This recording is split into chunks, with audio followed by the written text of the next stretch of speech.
படித்ததில் வலித்தது. எரிமேடையில் கிடத்தப்பட்டிருந்த அப்பாவின் உடலை கடைசியாக பார்க்க அமெரிக்காவிலிருந்து பறந்து வந்தான் சிவராமன்.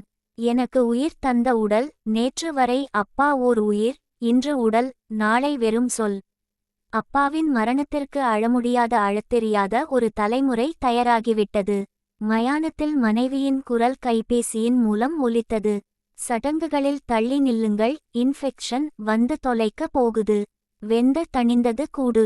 மொட்டையடிப்பதை மறுத்து நீண்ட யோசனைக்கு பிறகு மீசையை மட்டும் தியாகம் செய்தான். உடைந்த குரலில் கதறி அழுதாள் அம்மா. அவரை பொழைக்க வைக்க வேண்டாம், சாகும்போது பக்கத்துல கூட இல்லையே. என்னம்மா பண்றது? தூரம். ஆமாப்பா, எல்லாமே தூரமா போச்சு. வாரம் கடந்தது. ஒரு இடம் பார்த்திருக்கிறேன்மா. பெத்த தாய் மாதிரி உன்னை கவனிச்சுக்குவாங்க. பழத்தோட்டம்னு ஒரு முதியோர் இல்லம். அப்ப வீடு. நீயே இல்லாத போது இந்த வீடு எதுக்கு? வித்திடலாமா மகனே சிவராமா. எனக்கு ஒரே ஒரு ஆசை என்றாள் அம்மா. அப்பா கிடத்தப்பட்டிருந்த தரையில் விழுந்தாள். உருண்டாள். கண்ணீரால் நனைந்தாள். கவலையே படாதீங்க, இனி உங்களுக்கு மட்டுமல்ல எங்களுக்கும் இவங்க அம்மாதான் என்றான் பழத்தோட்டத்தின் காப்பாளர்.